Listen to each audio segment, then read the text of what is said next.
Hablar de estas cosas no es fácil. Y no es, bueno, yo creo que no es fácil. Sí, el micrófono. No es fácil porque una de las cosas que en la Argentina no existe es primero el sentido crítico y segundo se cultivan mitos. No me molesten con los hechos, déjenme con mis interpretaciones. Hay mucha interpretación y poca realidad. ¿Por qué? Porque a veces la realidad molesta, la realidad no es como suponemos, la realidad puede contradecir nuestras propias posiciones políticas. El problema es que nosotros primero nacimos endeudados. O sea, la deuda es una constante en la Argentina. Nosotros siempre hemos construido deuda nueva para pagar deuda vieja, pero quizás el problema más tremendo de lo que significó la deuda comenzó durante la dictadura militar. Cuando vino la dictadura, la deuda argentina era de casi 8.000 millones de dólares. Una de las primeras leyes de la dictadura fue en el mes de abril del 76, es modificar el Código de Procedimientos Civil y Comercial, que establecía que la Argentina no podía renunciar a su jurisdicción. O sea, la jurisdicción argentina es improrrogable para cualquier tipo de cuestión. A partir de ahí empezaron todos los préstamos sometidos naturalmente a la jurisdicción de Gran Bretaña y los Estados Unidos. El primer sometimiento a la jurisdicción extranjera fue la ley 20.548, que votó mayoritariamente el Congreso Nacional en octubre de 1973 y Perón promulgó el 7 de noviembre del mismo año. En esa ley, en el artículo 7º, por primera vez en la historia de la Argentina podía someterse a la jurisdicción extranjera en cualquier caso. Es tan grave esa ley y ese hecho del 73 que cuando Carlos Menem refinancia la deuda a través del Plan Brey de 1992, lo que va a significar que la deuda empieza a crecer gradualmente en la década del 90, en los decretos no cita el código de la dictadura, sino la ley de Perón, porque sabía perfectamente que si fundaba ese plan en el código de procedimientos aprobado por la dictadura, podía ser eventualmente impugnado. Pero la ley 20.548, una ley del Congreso, votada mayoritariamente por todos los bloques, aún por el bloque de la Unión Cívica Americana. Ahora, esa ley jamás fue derogada. Y a partir de la dictadura empieza a instrumentarse todo un sistema jurídico para favorecer el capital extranjero. La deuda creció en 35.000 millones de dólares, que a cifras de hoy serían alrededor de 78.000. Y creció sin una contraprestación productiva. Es decir, nos endeudamos y el Banco Mundial, muchísimos años después, que se fueron los militares, dijo en qué se había empleado la deuda. El 40% se fugó del país, el 30% fueron pagar intereses de la fuga y el 30% importaciones no declaradas, que fueron importaciones de armamentos a través de las compras que hizo la dictadura, especialmente Alemania. Entre ellas dos submarinos, uno de los precisamente del que acaba de desaparecer. La dictadura dejó la gran hipoteca. Hubo cosas a las que no se animaron, por ejemplo, vender las empresas públicas. No se animaron, pero las endeudaron como paso previo a venderlas.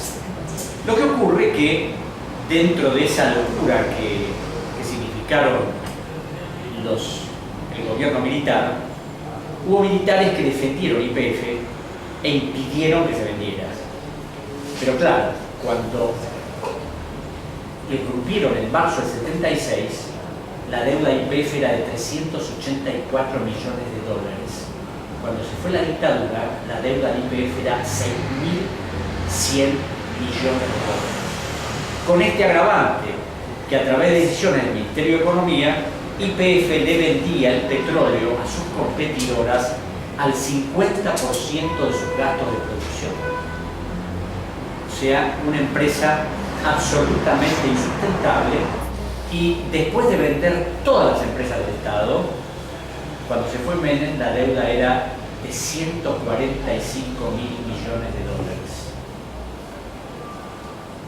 Claro, ¿por qué la deuda es un gran condicionante? Porque la deuda significa el pago constante de intereses. Entonces, cuando el Estado tiene que pagar intereses exorbitantes, tiene que desfinanciar otros aspectos de la política nacional. Primero dicta la famosa ley de reforma del Estado, que no es una ley para reformar un Estado, es una ley para vender el Estado. Cuando en el 2012 se recuperó el 51% de las acciones de YPF, o sea, de YPF, la señora de Kirchner dijo que realmente era un gran logro para la Argentina, el gran logro hubiera sido quedarse con el 100, con el 51, y que Néstor se hubiera sentido gratificado de esto.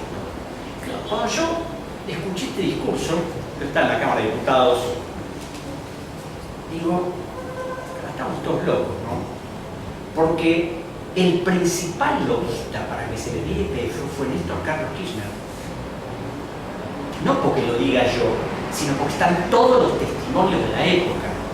Y tal lobby hizo que firmó un contrato con Domingo Cavallo, que era el ministro de Economía, y con José Luis Manzano, que era el ministro del Interior, para que si YPF se privatizaba, la provincia de Santa Cruz iba a recibir 580 millones de dólares. Si YPF no se privatizaba, Santa Cruz iba a recibir un solo dólar. Y como él manejaba el conjunto de provincias petroleras, hizo todo lo posible para que esto se concretara y se concretó.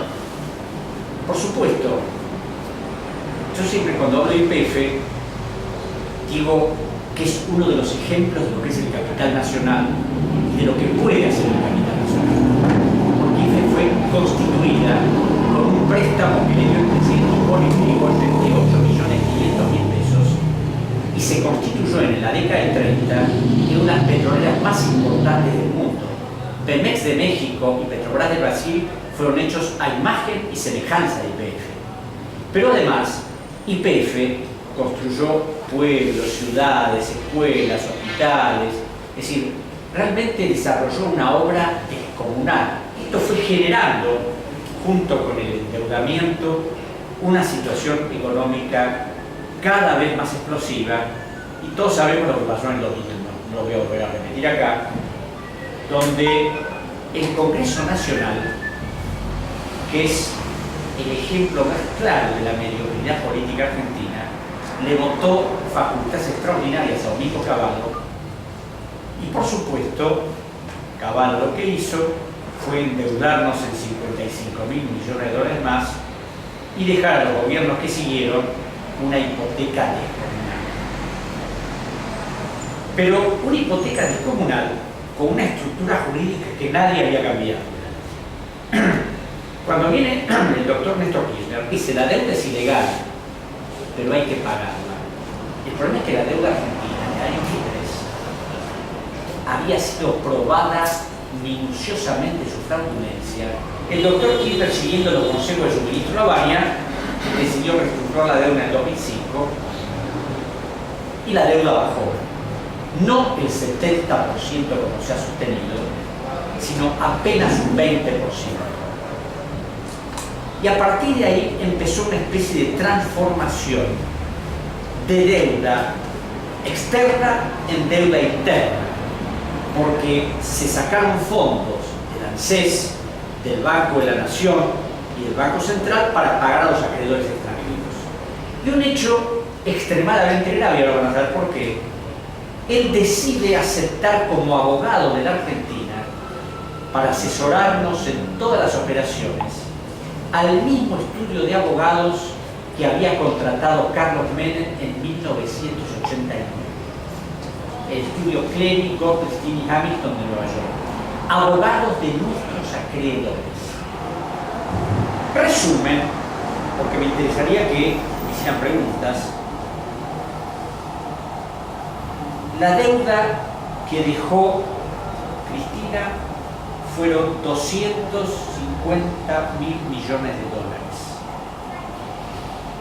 En el 2006, el 2007 y lo presupuestado en el 2018, la deuda va a crecer 120.000 millones de dólares en 3 años. La dictadura tardó 7 en endeudarnos por 35. Macri en 3 triplica esa cifra. Ahora, esa deuda en este momento, que es de 61.000 millones de dólares, significa cada vez mayor pago de intereses y una bola de nieve que no se detiene.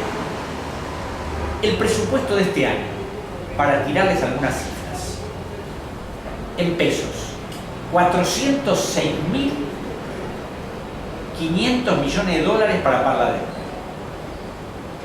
Desarrollo social, 174,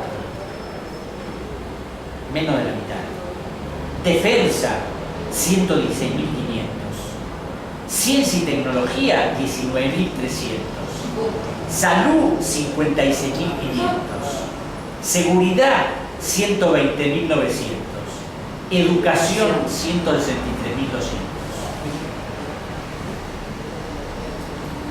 Con lo que hay que pagar de intereses, se podrían construir 400.000 viviendas, 250 hospitales de última generación y más de 1.000 escuelas de 5.000 metros cuadrados totalmente equipadas. Yo les diría que casi el 80% de las leyes del macrismo fueron aprobadas por la oposición. Y la deuda siguió creciendo. Y siguió creciendo, siguió creciendo, siguió creciendo. Entonces, cuando escucho la deuda de Macri, la deuda del macrismo, digo, indudablemente me está tomando el pelo. Porque todos los decretos de endeudamiento de Macri, por el cual se fijan pautas de a quiénes se van a entregar, quiénes son los bancos que van a intervenir, y algunos anexos donde se establece el detalle de los bonos, Macri lo funda invariablemente en las leyes de presupuesto apoyadas por su partido y por la oposición. Es decir, que todo el endeudamiento que padecemos es culpa concurrente del presidente y de todos los opositores que votaron a favor. Toda la estructura jurídica de la dictadura nunca fue cambiada hasta el día de hoy. Entonces, claro, cuando uno tiene una estructura jurídica que lo condiciona, que lo ata, y sí, hay que manejarse dentro de esos parámetros. El problema es, ¿por qué no se cambió teniendo poder para cambiar?